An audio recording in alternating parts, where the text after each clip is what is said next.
going into the academy, I wasn't a great player, and they made me definitely the player I am today, and they have a great coaching staff, and they know what they're doing. So I'm really blessed that I got to play at such a high caliber program. Welcome to episode 275 of Alberta Dugout Stories, the podcast. I'm Joe McFarland.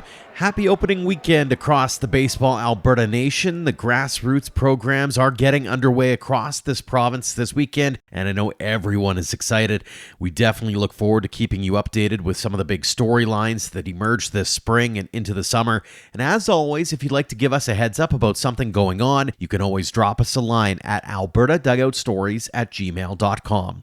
On to the news this week, and we'll start in Major League Baseball, where Calgary's Michael Soroka continues the search for his first win as a member of the Chicago White Sox. His last start came last Saturday, April 20th, against Philadelphia, where he allowed 5 runs on 6 hits and 4 walks, while striking out 2 in 4 2/3 as the Phillies took the 9-5 victory. Soroka is now 0-3 with an ERA of 7.5 in 5 starts. It's been a rough year for the Sox in general, who are now just 3-21 on the season. Soroka's next start is scheduled for tonight, assuming you're listening on Thursday, against the Minnesota Twins. If you're listening afterwards, totally disregard what I just said. Speaking of the Twins, they have a pitcher on their roster who has some Alberta connections and is doing quite well for himself. Former Edmonton prospects and Okotoks Dawgs two-way star Cody Funderburk has been outstanding out of the bullpen, going 1-0 in 9 appearances with 13 strikeouts and an ERA of just 1.93. A couple of updates on guys we haven't talked a lot about lately. Former Dawgs Academy product Alejo Lopez is up to his old tricks in AAA. After several years in the Cincinnati system, including some time with the MLB squad, he signed with Atlanta during the offseason and started the year in Gwinnett. He's hitting .318 with 9 RBI and 5 stolen bases in 18 games for the Stripers.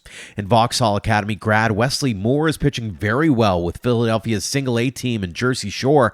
In 6 innings of relief work, Moore is sporting an ERA of just 1.5 with 12 strikeouts. Yeah, that's 2 strikeouts an inning.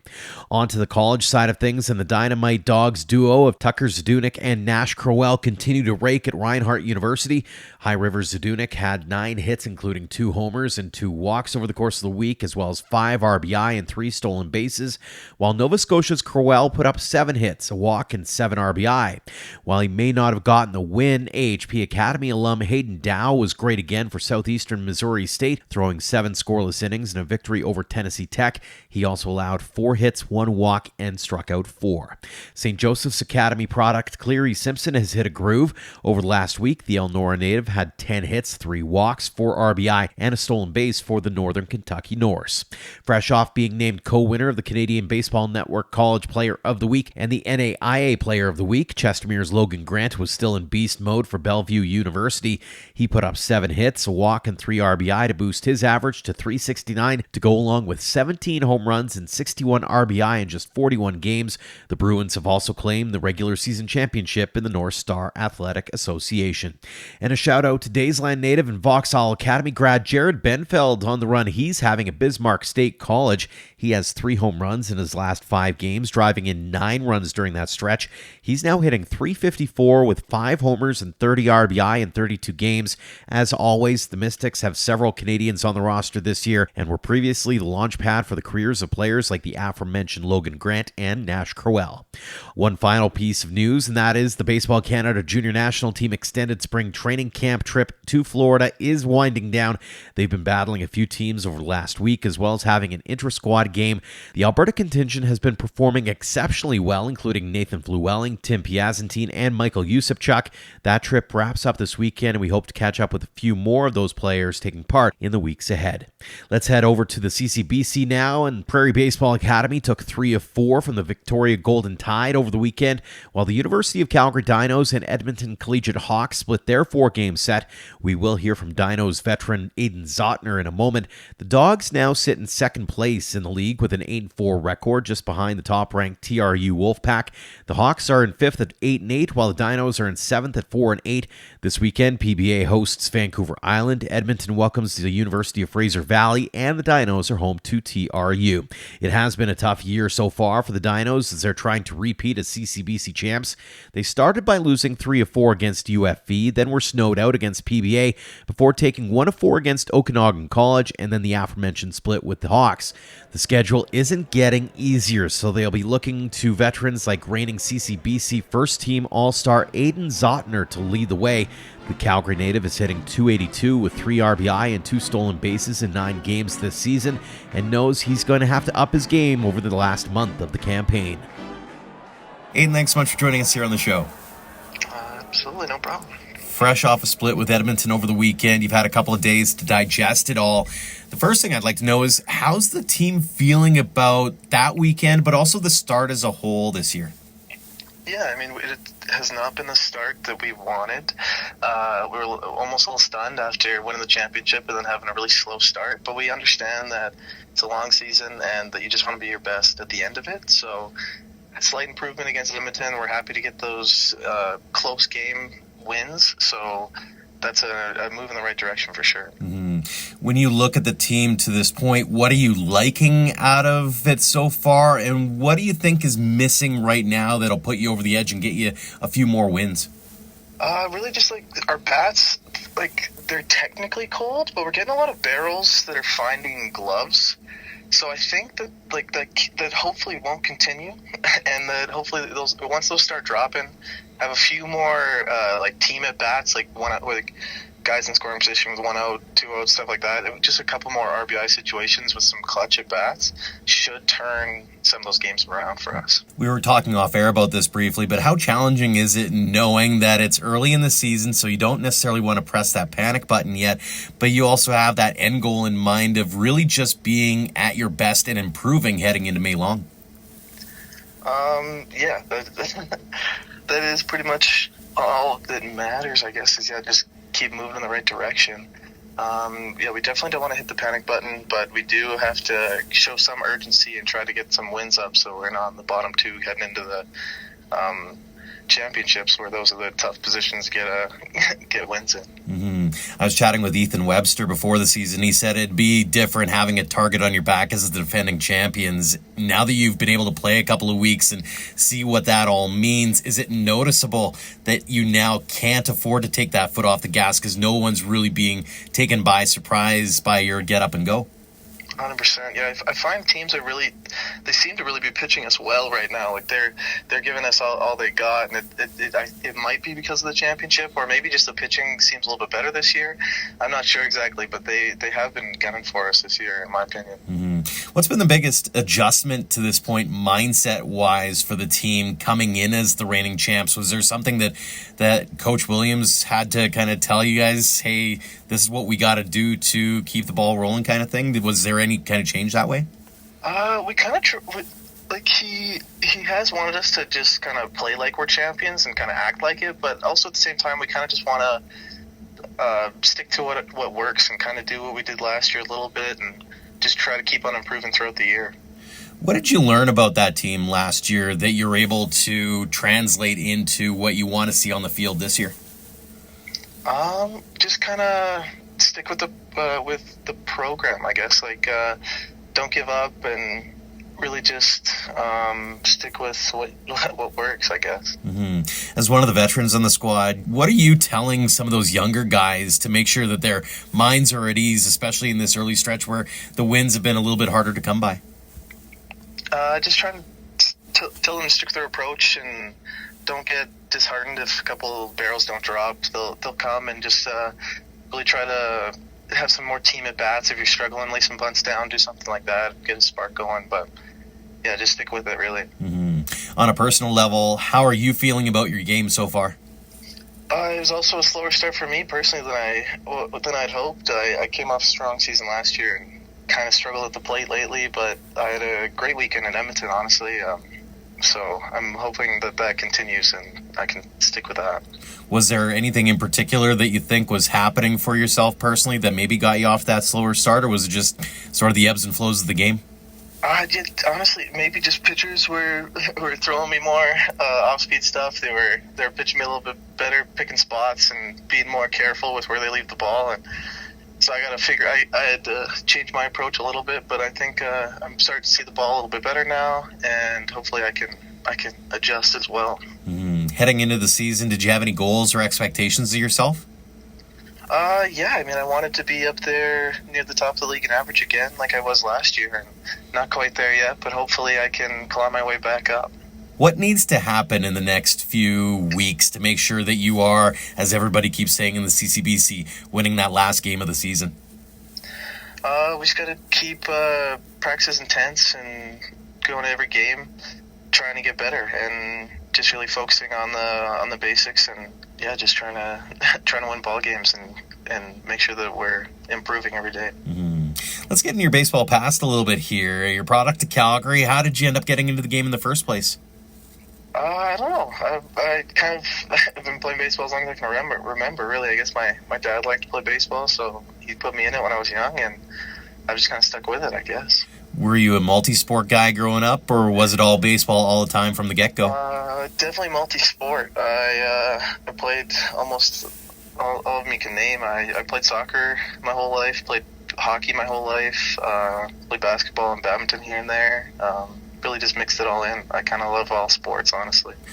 What was it about baseball that made you say, hey, maybe I can chase this game a little bit further? Just kind of, I guess, the results. I don't know. I felt like I was playing well and having good games and having fun, and it just seemed like the right sport for me at the collegiate level. Looking back on the young career to this point, do you have any favorite memories or moments on the field? I have a feeling I might know one of them, but I'm curious what your thoughts are on that one. No, not really. I guess the best memory, obviously, is just last year's championships. But other than that, I don't know, maybe won like a championship when I was 15. That was fun too, but definitely not as big as the one last year. When you think about last year's team, what made that group so special, and what made that weekend come together for you? Really just, I don't know, we played clean defense, pitching was outstanding, and our bats just got hot in the right time, and we really clicked as a team as well. Like it was nothing but fun at the ballpark the whole time, and it just was a winning mentality, and it was super fun. Very cool. Conversely, baseball is known as the game of failure, and so I'm curious, what's been maybe the biggest challenge or hurdle that you've had to overcome over your young career?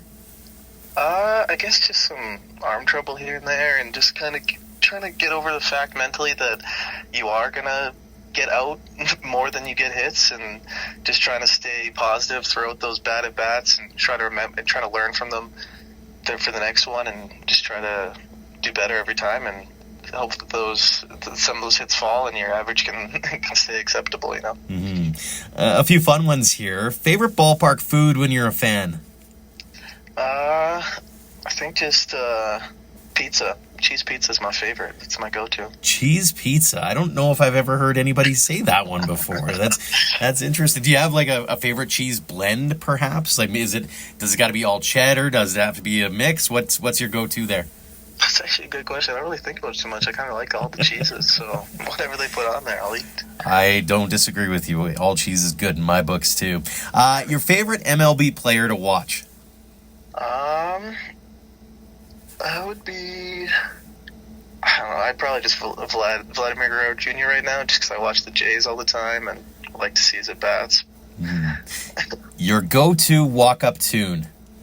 I go with Free Bird, kind of at the 5-minute mark there, as soon as the guitar solo starts. I don't know why, it just kind of gets me going a little bit, and I like it. It's funny how it's like one moment, right? Like a lot of people go for the intro. You're very particular about going for the solo, so well done on going old school too. I love it. So another one for you on the fun side. Who's your hero and why? I'm not sure. Yeah, I don't know. Like kind of a guy I look up to, I guess, as an athlete is like Bo Jackson. I've always really respected and admired how he played both sports at such a high level. And since I've always loved playing more than one sport, kind of wished I could be like him. If you weren't playing baseball, what would you be doing?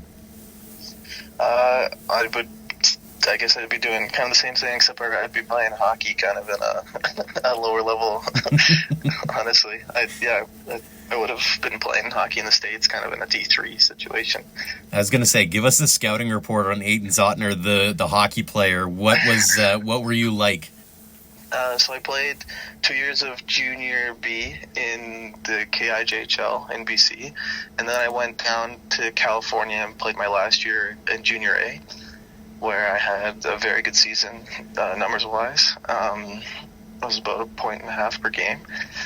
And then I got a couple offers to go to some colleges downstates, but they were all very expensive still, even with 50% scholarships. So I decided to come home and play baseball instead. Was that a tough transition? Because, I mean, here in Alberta and Canada, hockey's number one, right? And baseball's a sort of an afterthought at the end of it. Was that a tough choice for you to make? And did you get a bit of the side glances from different people? I don't know. It was kind of always my plan to play baseball at the end, because it was just because it was cheaper and it was right here at my school here in Calgary. And I always just could still play both, because hockey's in the winter and baseball's in the summer. So it's not the hardest transition, because I'm still able to do both the sports I love all the time, which is great. What's that one piece of advice or those words of wisdom you'd have for those young kids starting out on their baseball journeys that maybe you've learned along the way? Really just stick with it, and don't get discouraged if things start to go wrong. Even if you have a bad season or you start to feel like you can't keep up with the pitching, all it takes is just a couple more reps in the cages, a little bit of heart. Just stick with it, and it can definitely work out the next season even if you have a bad one. Great pieces of advice. Here's the final one that we ask everyone here on the show. Aiden, what does the game of baseball mean to you? It's really just a kind of a place to escape from everything that goes on in your life that can be a little bit more challenging. You just go to the ballpark, forget about it, really focus on the game, think the game, and enjoy yourself. It means a lot, I guess. Mm-hmm. Fantastic stuff, Aiden. We'll really appreciate the time. Congrats on all the success you've had at this point. Continued success with the Dinos and beyond. And again, thanks so much for joining us here on the show. Thank you very much for having me. We head south of the border now to chat with someone I mentioned last week is having a really quiet yet solid freshman campaign. Calgary's Jacob Wrubleski is hitting .402 with 8 home runs and 43 RBI in 39 games for Chandler-Gilbert Community College. The Dawgs Academy alum has the added onus of being a catcher and trying to handle a young Coyote staff, but he says he's already learning a ton in his short time in Arizona. Jacob, thanks so much for joining us here on the show. Thank you very much for having me. As we record this, you're hitting .402 with 8 homers, 43 RBI, and 4 stolen bases in 39 games. More importantly, though, how are you feeling about your season so far? Yeah, I'm definitely feeling pretty good so far. I mean, obviously, main goal is just to keep up what I've been doing. Really, all I've been trying to do is just limit strikeouts and, put the ball in play with 2 strikes, because good things happen when you put the ball in play. So it's really what I've been trying to focus on. Are you surprising yourself at all, given you are a freshman, and in some cases there is a bit of a lag, there is a bit of an adjustment from high school to college? I mean, not so much. I mean, I definitely wanted to come in as a freshman and be a role player on the team. That was kind of my goal. So, I mean, as of right now, I'm definitely impressing myself a little bit with the stats, but yeah, once again, I'm trying to keep it up, but main goal coming in was to be a guy, and that's what I've been doing so far. How have you found that transition from Dawgs over to Chandler-Gilbert?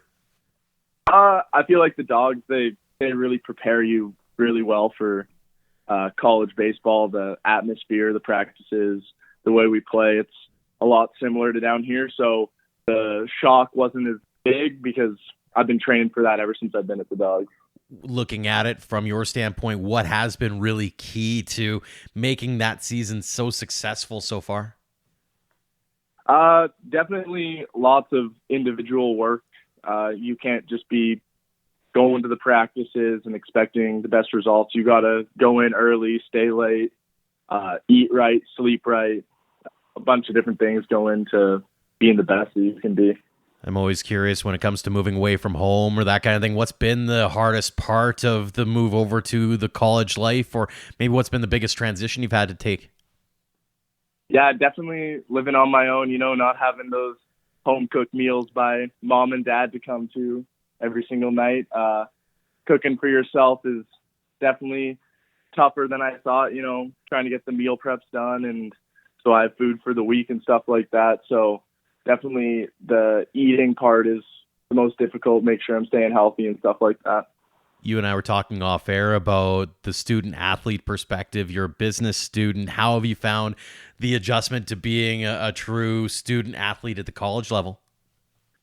Yeah, it's definitely pretty tough. I mean, got quite a bit of homework some nights, but we're really only playing one game a day. We're not really having double headers, so I can get up in the morning before games and do homework, or come home after and do homework. And usually I'm able to get that all stuff done on time. Every time I talk to an athlete, a student athlete, they talk about the need for discipline and the need for balance to make sure that you're excelling in both. Is that been something that you've been trying to preach to yourself? Is like, okay, I as much as I need a nap now, or as much as I want to hang out with buddies right now, I got to get this homework done so that it's off my plate and I can focus on the ball field? Yeah, definitely. But I mean, a lot, like me and my roommates, we hang out together pretty much all the time. So we're pretty good we do our homework together and stuff like that. So we're making sure we're staying on top of that, and then definitely get some downtime afterwards. But you definitely got to have your priorities straight, because if you're failing classes, you're not going to be eligible to play. You mentioned the roommates, so I'm curious from a team perspective, how are you feeling about the way that the season's playing out for the Coyotes? Yeah, we've been pretty good. I mean, we can definitely improve some things. Right now, we're kind of on a little downward turn, but I'm sure we'll heat up here again. I know we've clinched a playoff spot, but our goal is to be first seed going into the playoffs. So we need to finish out the season strong, and hopefully we need to clinch that first seed for sure.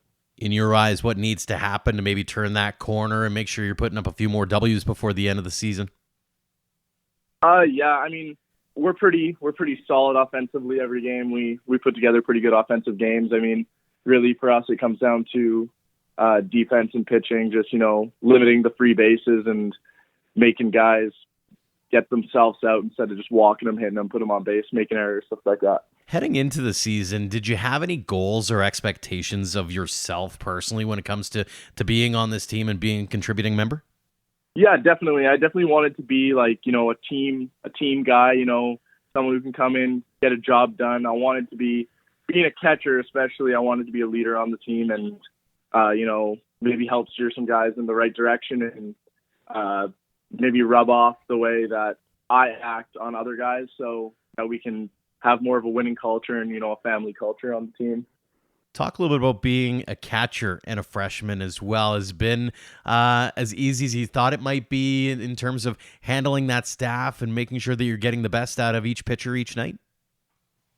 Yeah, I mean, I owe a lot of my catching to, Aaron Ethier and my college catching coach here, Dave Pankanier. He has improved my catching game significantly since being here. I've become a new catcher for sure. I'm a lot better than I was in high school. So yeah, we have different stuff for different guys, like different guys like different things. So our pitchers, some like different ways you set up, and we have charts on all our pitchers, umpires, and yeah, our catching coach, Dave, he takes care of all that. So I'm pretty blessed to have him. I was listening to an episode of a podcast that was featuring Danny Jansen, and he was talking about the prep work that goes into it, even just from a pre-game perspective, is that pre-game bullpen, for example, just to get a sense as to what's working on a day-to-day basis. Talk about that prep work and what goes into it from your perspective, and that appreciation that you have for it now that you're getting into the science a little more of it. Yeah, for sure. So I like to show up pretty early. Our report time is usually 3 hours before a game. I'll show up probably 4 hours before, and I'll get a really good warm up in, do my mobility, get a dynamic warm up in. And we have strobe glasses here, so you can put them on. They'll flash black every second, and you can change the settings. So I like to do some bare hand work with those before playing catch or anything like that. Then I'll play catch about an hour before the game. Take some reps off the hack attack, just some receiving, transfer, footwork stuff. And then I use a mini glove when I play catch with our pitchers, and I catch their bullpen with that. And then once I'm in the game, I go back to my normal glove, and it feels a lot bigger, and I feel like I can control the ball more with a bigger pocket. It's almost the opposite of a heavy ball when you're throwing for warm-ups before a game. That's kind of cool. I didn't realize that they even had that kind of thing. So I learn something new every day with this show. Moving on here, let's get in your background a little bit here. You're Calgary area, born and raised. You traveled around the greater Calgary area most of your life here. Let's talk about how you got into the game in the first place. Who was it that introduced you to baseball? Yeah, I mean, I played hockey a little bit growing up, and, I'll be honest, I was not the best hockey player. So I just really decided that I want to try another sport. I guess we'll try baseball. And I started in Bow Ridge Little League in Calgary is the first place I started. And then I eventually started going to ABA and then transferred over to Dawgs. Very cool. Do you remember that moment where it went from, hey, this is a cool, fun game that I enjoy playing, to, hey, maybe I'm good at this and I should maybe pursue it at a higher level? Yeah, I mean, I'd say once I transferred over to Dawgs, I kind of knew, like, yeah, maybe it's time to, like, start taking this a little bit more seriously. And then I'd say probably I really only saw, like, a massive jump in my game from my junior to my senior season. That's when I was like, okay, I think I want to definitely play at the next level and continue this thing going. What does the Dawgs Academy program mean to you, looking back on it with 2020 hindsight? Yeah, that's a really big part of my life. I mean, going into the academy, I wasn't a great player, and they trained me and they put me in tough situations and made me deal with adversity, and they made me definitely the player I am today. And they have a great coaching staff, and they know what they're doing. So I'm really blessed that I got to play at such a high caliber program. Growing up, did you have any favorite players or a favorite team you were watching? Yeah, definitely. I'm a Giants fan because I really like Buster Posey. He was my favorite player to watch growing up. He's a great catcher and great hitter. I mean, I think he's definitely a Hall of Famer in my eyes, for sure. Looking back on the young journey to this point, do you have any favorite memories or moments on the ball field? Yeah, I mean, like, when I was younger, I'd go and hit BP with my dad and stuff, and those are all great memories. And that was a lot of fun times with him, for sure. I mean, the first big thing we ever won is 13U. We won provincials, went to nationals, so that's one of the earliest memories I have of winning something big and going to do something big. So, yeah. Very cool. On the flip side of that, baseball's known as that game of failure, right? And so I'm curious, what's been the biggest challenge or hurdle that you've had to overcome over your career? Yeah, I mean, definitely, playing a sport where you're failing most of the time, you gotta be tough mentally. So, I mean, really the mental part of the game was the biggest part of me. The Dawgs, we did meditation and stuff like that, and I thought it worked. And a lot of breathing techniques help you to slow the game down when it's speeding up on you. So, yeah, definitely getting my mental side right and knowing that I'm gonna get out. So I need to focus on the next at bat once I get out.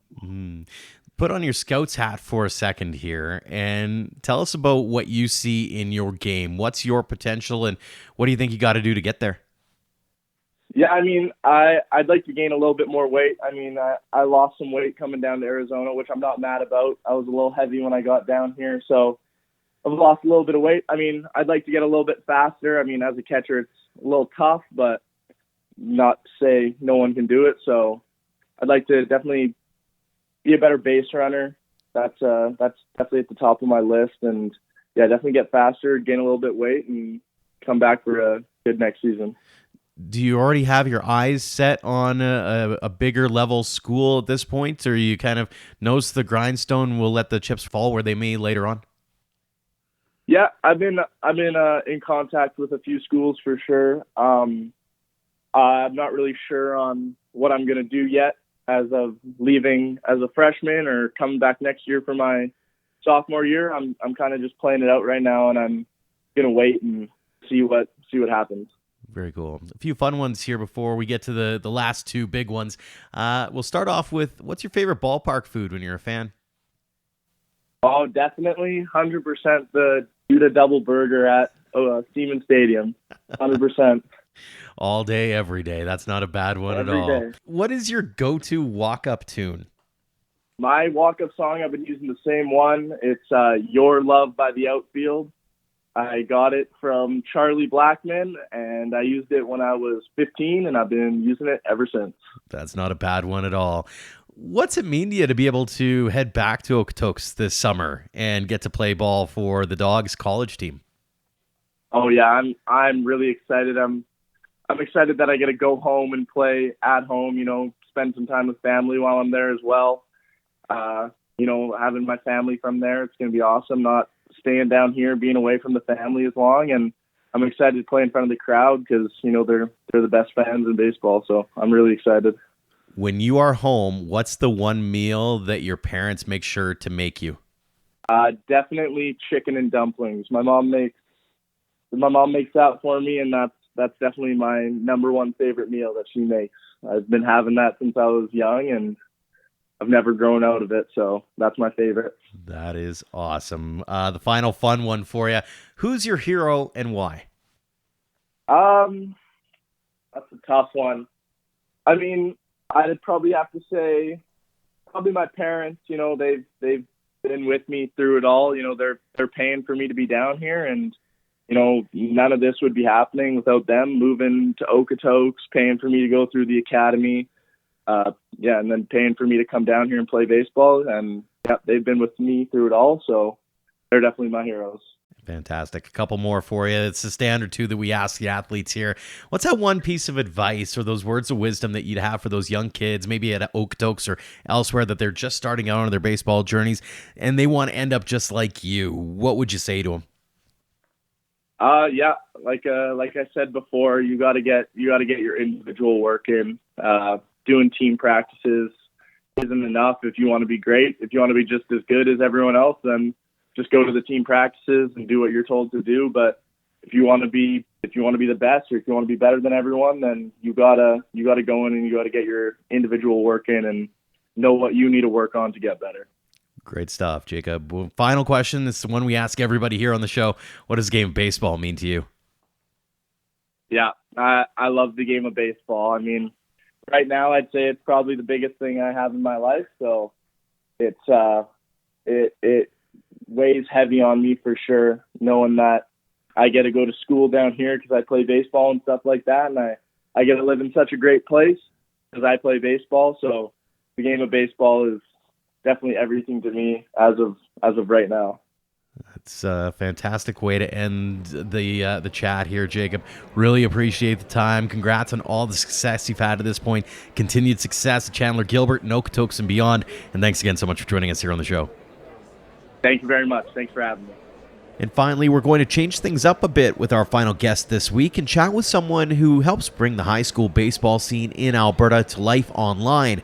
Brady Turner has had a fascinating journey in the game and is now the West Coast director for Prep Baseball Report. He's been making his way to several showcase days across the province in recent weeks, posting videos and analytics of young players looking to take their game to the next level. During some downtime, I chatted with him this week about what he's looking for and how good the players in Alberta are now and what they're looking like heading into the future. Brady, thanks so much for joining us here on the show. Thanks for having me. How frenetic has the last few weeks been for you? It's been chaos. Obviously, with the line of work, it's kind of kicking off baseball season soon. So we wanted to get out and about early and kind of see what kids have done over the off season and kind of see what development they've made, hit the gym, add 10, 15 pounds, something like that. So we like to do all our kind of scout days and pre-event stuff and see as many kids as we can before the season starts. So yeah, it's been chaos, but with the help of my staff and all that, it's been really good, and we've seen a lot of kids. So we like what we've seen so far, and starting off with Best of the West in a couple of days, or I guess a week or so now, and then get back to Calgary for the season, and we'll go from there. But yeah, it's been good. So you mentioned the talent level as you look across Alberta right now. What are you seeing? What kinds of things are you excited about as you look from border to border to border to border? Yeah, it's incredible at the moment. One of the 24 class is one of the most talented I've seen. And obviously being out here for about a year now, Seeing them grow and develop in that 1 year has been incredible. And obviously with the academies we have out here, you have some BC kids coming into Vauxhall to Okotoks and from out east as well. And the Dawgs have one of the most talented rosters we've seen in the country. And I know I was talking to Tyler Hollick the other day, and he said it's the most talented roster he thinks they've ever had. So they have, I think, 14, 15 Division I commits, 5 pitchers. The 1 through 9 is going to be Division I. And that kind of carries throughout the entire province. Vauxhall is as good as they are year in and year out. And you have those other academies popping up, like AHP, for example, ATHX, all those guys. And they're all looking really good this year. So it's definitely going to be a good one going forward. So we're excited to see all of them at Best of the West as well, because that's always the most talented tournament of the year. I feel like this is going to be like asking who your favorite kid is, but at the same time, when you look at that class of 2024 specifically, is there anybody who stands out to you? Is there anybody when you look across the province, you're like, man, this guy is popping off right now. He's trending in such a crazy direction right now, or anybody maybe that's taken you by surprise? Yeah, so I got a couple for you. The one that is trending in a very good direction right now is Nathan Falelling out of St. Joe's and Red Deer. He's always been good. He committed to Gonzaga, I want to say almost 2 years ago now. But he's added a lot of physicality in the last little bit. Left-handed hitting catcher, and he's got so much power. And he can hit the ball off the bat, maybe 108. We had a scout day with him back in March, and it was awesome to see. And I was down with the Blaze on the Pro Tour in March as well, and he was one of the better hitters there as well. We were facing the Royals Complex League team, and there was a second-rounder lefty throwing 98, and he just barreled him up the other way. Obviously hits it right at the left fielder, but that just kind of shows what the kid can do with the bat as well and behind the dish. It's yet to be seen if he'll stay there long-term, but he can play there right now for sure, and then might end up in a corner outfield spot. But that's one guy that's been trending in the right direction and getting a little draft traction as well. And then another guy, I'd probably say from the Dawgs, Michael Yusipchuk. He's been good for a really long time, but when we saw him at their scout day, I think it was late March, just the command, the ability, the consistency with his repertoire, it was really impressive to see. And obviously, like I said, he's been good for a while, so there's no surprise there. But as seeing him continue to refine, and he's one of the best arms in the country, so I'd like to see him in game as well and see what he can do against some talented lineups. You mentioned in both cases, but I get the sense that this is a common theme you see is they see their numbers, they see their stats, they see their performances from, say the fall, for example, and then it seems as though they're really willing to put in the work and see a winter of weight rooms and refining what they've got. Talk about that evolution of the players that you're seeing as you headed into this spring and the obvious work that they clearly want to put into refining their game now. Yeah. So a big thing, obviously, as you're in the baseball universe and all that, analytics and exit velocity, launch angle, velocity, spin rate, all that stuff is kind of leading the charge now. And I like to say, I was an analytics guy growing up, and that's where I started with prep baseball as well, was then on the analytics side, and now I've kind of moved out to the scouting side. But since that's a driving force behind kids' development, obviously the gym is very important. And I tell kids, coaches tell kids, you're not going to get better if you don't hit the gym. And obviously you may have natural ability, you might have twitch, you might just be a quick twitch guy in general. But it's important to get in the gym, and get that physicality and improve in ways that you really only can in the gym, right? So it's just from the analytics side, it's just important to hit the gym and the development. The off season is also very important in that, because obviously being in Calgary and Alberta, you're indoors from, October to, depending if we're lucky, mid-April, late April, early May. And coming from Toronto, I've learned that Toronto, you get outdoors a lot earlier. So it was a big adjustment for me seeing that. But the off season is a huge thing. And in getting in the gym, and like I said, with the analytics side, you're not going to improve those numbers unless you get in the gym and work out and get more physical when you can. But you got to find that balance between analytics and also the natural ability to play baseball. And it's more than just the analytics, but that's obviously a very important part of it. Mm-hmm. It's interesting. We talked about the 2024 side and how they're kind of priming up for either their first year of college ball or maybe even that phone call come July. But it's funny looking at the lists that you're putting together for 2025, 2026, and even early looks at 2027 now. I mean, these kids are getting a really good roadmap early on. as far as what they need to do to get to where some of these kids that are 2024 eligible are 3 years from now. Yeah. Yeah, and we like to, obviously, being in the shoes I am with prep baseball and stuff, I don't want to say our job is done when a player commits, but our primary job is to help players, give them the resource, and allow them the best possible chance to commit or go pro ball or something like that. So I don't want to say our priority is the younger ages or the underclassmen, but that's where we look mostly, because those are the kids we're going to work towards and help get to that next level, whether it be Division I, Division II, NAIA, junior college, or pro ball. So that's kind of the guys we're focusing on. Like, I don't want to say our job is done with the 24s, but once they commit, sure, they can still come to our showcase, and obviously we push them to get their numbers up on their profile and all that.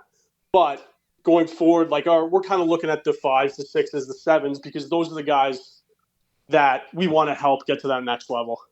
How excited are you about the crops of 2025s, 26s, and 27s? Yeah, it's impressive. A couple, like I said with the Dawgs, they have a couple guys from out of province, which is exciting for me because I get to see some of the best players in the country in one spot, and I live 15 minutes north of Okotoks and Seton, so I'm very close and get to as many games as I can. But yeah, there's a lot of guys, Tim Piacentin, Quincy Jenkins in the 25s, for example, and then there's some other guys in the 26s like Tay Tierman, and then younger guys as well. Easton Contreras, a 2026 from Vauxhall, who we love, physical, it's projectable, it's quick, it's athletic, stuff like that. And then even 2027s in grade 9s, like Colton Uliev French, guys like that, Jack Stevens, Gabe Fink. I could go on and on about names, but it's very exciting to see because I know those guys will be around for 3 more years at least. So, and hopefully I'll be here to see them as they grow and develop. Talk about that. If you can see it, you can be it mentality, because as the game has evolved here in this province, they're getting a sense as to not just what has been before them, whether it's, the Hartmans of the group or the Sabrowskis of the group, or, those guys who are now turning into really good Division I players or even pro players, but now even living in the moment, they're teammates with guys who, you mentioned Fluelling, you mentioned Yusuf Chuck. Like, these are guys who are living, breathing in the moment. Are these guys looking at those older guys and saying, hey, if they can do that, I can certainly do that too? Yeah, absolutely. And like I tell a lot of kids, just because a guy goes Division I straight out of school doesn't mean that's what you have to do. I like to talk about the JUCO route a lot, because you play right away for the 2 years, 1 year, and you can transfer after 1 or 2 years, whatever you want, and you can still end up where those guys are playing, like the Hartman, for example, like you said. So they're really looking towards it and they want to be that person, but I just want to make sure they know that you don't have to commit to a Division I straight out of high school. You can get there going through the JUCO route. But yes, you're right. In a sense where they're looking and they want to be there, but it's just I try and keep them grounded in a sense where there's different ways to get there, and you don't need to necessarily be that stud out of high school or that pro draft guy or whatever.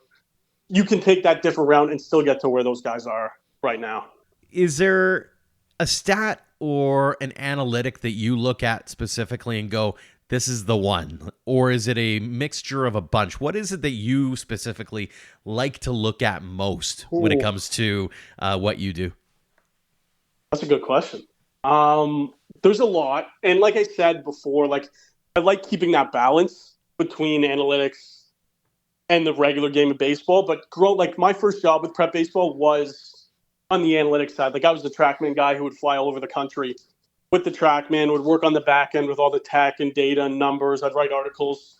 So I guess off the top of my head, the one thing I would probably say is a big one I like is spin rate, just because when you improve your velocity, the vast majority of the time you improve your spin rate. And spin rate allows you, if you can spin a baseball, you can do things to a ball other kids who can't spin it can't do, if that makes sense. Mm-hmm. So it just allows you to develop your repertoire and gives you different avenues to go, like whether it be you could have carry on your fastball up in the zone, for example, and then you could have a hammer curveball straight down, which helps change the eyesight on the hitters, keeps them off balance, stuff like that. But if you can't spin the ball as well, maybe you can't get it up at the top of the zone, and then that hammer curveball isn't as efficient because maybe you don't get more vertical break on it, stuff like that. So it's little things, and obviously you can still be an effective arm without spin rate if you're like a sinker slider guy, something like that. But that's a big one just because if you have a high spin rate as a 26 or 27 and you're only, 80, 82 at the time, when you're 87 to 89 or 90, 91, that spin rate's going to be that much more. That helps you develop that repertoire even more. And obviously exit velo is good too, but it's like if you don't have much bat to ball, if you hit the ball hard, it doesn't really matter if you can't make good contact with the ball in game. Mm-hmm. So there's obviously pros and cons to everything, but spin rate's a big one just because it's a good projector and in determining what that guy's repertoire look like going forward. Well, and a great example of that is Dawgs Academy grad Matt Wilkinson, right? Like everybody has always said that his 91 looks 95 because of how much spin and how much command he has, and he's proving in the Guardian system how good he is. One final note before we get into your personal side of things here. How much of what you do is based on telling the kids that you have to be a little bit more than just numbers? Because I look at it, and I've been lucky enough to chat with a lot of the young kids here in this province, and they all seem like really good, down-home, personable human beings alongside being really good ball players. How much of it is making sure that they understand that they have to be teachable as well? They might be have the most talent in the world, but they've still got to be able to be coachable at the same time. Yeah, and from our perspective of things, we don't really we don't want to coach them. So kids will call me coach, for example, and I'm like, sure, you can call me coach, but I'm not your coach, so that's fine. Kind of do whatever you want. But in a sense, so like you kind of said with the teachable stuff, and you kind of mentioned it, you could have the most talent, whether it be athleticism. And athleticism is a big thing I look for, just because, like you said, you can move your body in different ways when you're an athlete compared to a guy who's not an athlete. But it's just you have to be the complete player in a sense. You got to listen. You got to work hard. You got to be, you don't have to be athletic, but obviously it helps, like I was saying. But you just have to keep everything in mind and do everything you can to be the ball player you want to become. So it's more, like you said, it's just you got to be focusing on everything.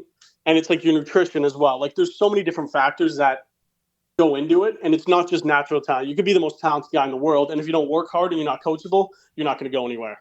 So it's just because you don't have that much talent doesn't mean you're not going to be a successful ball player. You got to work hard at everything and just focus on that. And if you really want it, just keep grinding and good things will come your way. As mentioned, want to get into the personal side a little bit here. How is it that a guy ends up in baseball analytics like you? Were you a ball player growing up? Tell us a little bit about your journey in the game. Yeah, so I actually have my kind of story to baseball is a bit weird. I was a huge hockey kid growing up. I was a decent player, but wasn't going to go anywhere. I'm 5'8", 160 pounds. I was a goalie. Loved to play, but wasn't going to go anywhere, and I knew that. My dad was a huge baseball guy growing up. Loved it. When he was younger, would always look in the paper at the stats afterwards. So I think that's where my analytics side came from. I went to Carleton in Ottawa for political science and history. And then I walked onto the baseball team first year. Didn't play first year, didn't really play second year. I kind of fell in love with the analytics side because they had Rapsodo. So that's kind of where I first got a glimpse at the analytics side of it.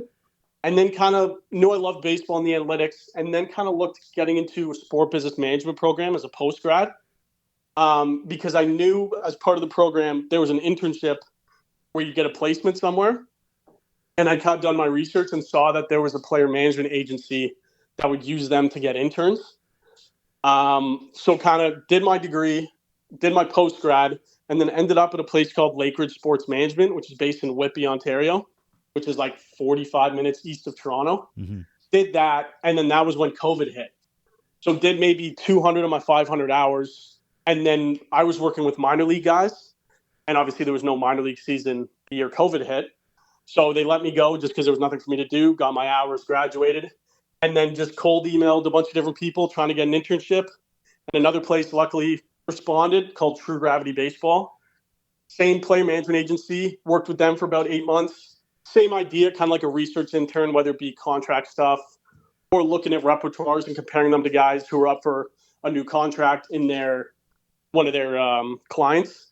And then I had a buddy who's now an area scout with the White Sox. And he referred me to the internship with Prep Baseball Report. I applied in, I want to say it was October, November of 2020. Got the job literally right before Christmas. Did the two for a little bit, and obviously still being in the middle of COVID, it wasn't in full bore prep baseball at that point. And then kind of just slowly worked my way as a TrackMan guy. And then they offered me a job to move out here to be the director of Alberta. Oh God, back in February of 2023. And this is where I am. So didn't really play baseball before university. Somehow made the team. Didn't play much. Was just a bit athletic and had a decent arm. And yeah, the rest is history. Very cool. I love stories like that because it gives people that sense of, again, I'm a big believer in if you can see it, you can be it. And there are those kids out there who might be thinking, hey, I know that I don't have a future in the game. Like, I'm not going to go play Div 1 or even JUCO, but I love the game. How do I stay involved? And so I'm curious, I'm going to put a different spin on it. I usually ask the athletes, what's that one piece of advice or those words of wisdom for those athletes beginning on their journey? But from your perspective, as someone who's living in the baseball world now in a different capacity, what would you say to those young kids who are thinking, maybe I've got a chance at getting into the game at a different level, like at prep? Yeah, so the big thing for me, and this is very cliche, but just don't give up. So the one thing for me is I have those internships, and I had that internship with PBR for probably almost 3 years. Very low pay, which is fine. I knew I had to grind through it. And I had a part-time job with some, I know it's going to sound weird, but some rich guy just being his, maintenance guy, whether it be cleaning his pool, stuff like that. So I had PBR on one side, and then I had this to supplement my income. But I hated that job and wanted to quit every single day I worked there. But I knew that I had to keep going and that the baseball stuff would eventually work out. And thankfully it did, kind of out of nowhere. But if I didn't stick to it, I wouldn't have gotten the full-time job, an opportunity to move across the country and work full-time in baseball. Because I knew once I started that internship, that's what I wanted.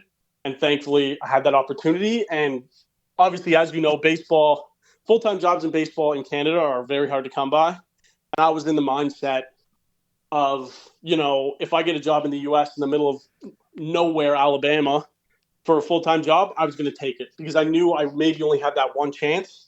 And I wasn't going to turn anything down to work full-time in baseball. So, like I said, it's a bit cliche, but you just got to keep working towards it, and eventually it'll come.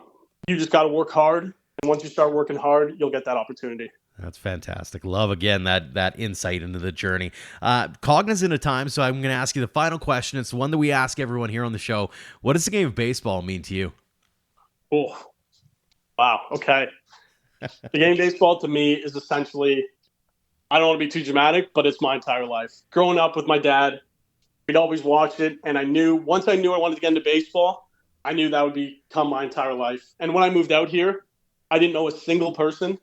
So moving out here, I knew work would be my life, and obviously work being baseball became my life. So now, obviously, as I'm, meeting more people and making friends out here, it's kind of that more work-life balance. But if baseball didn't exist or I wasn't as invested in baseball as I am, I would not be living in Calgary, Alberta right now. So it's everything to me, and obviously my life trajectory would look completely different if baseball wasn't my thing. So I'll be forever grateful to Prep Baseball and those guys for giving me the chance. And but baseball is everything to me. And we're grateful for the opportunity to get to know you and some of the things that you're working on. Congrats on the journey and the success to this point, Brady. Continued success going forward beyond. And again, really appreciate the time. Thanks for joining us here on the show. Yeah. Thank you very much for having me. I appreciate it. Thanks again to Aiden Szautner, Jacob Wrubleski, and Brady Turner for joining us this week. And thanks to all of you for downloading and listening. If you like this or any other episode, don't forget to leave us a rating and review wherever you're tuning in. Those actions help spread the word about ADS. As always, a tip of the cap to our platinum supporter, the Okotoks Dawgs, for all they do for us and for baseball in Alberta. Their generosity has been so helpful in covering costs like web hosting fees on WordPress and more. You can learn about our sponsors and how to get involved at albertadugoutstories.com/supporters. Until next time, thank you for all your support online, on social, and on air of Alberta Dugout Stories.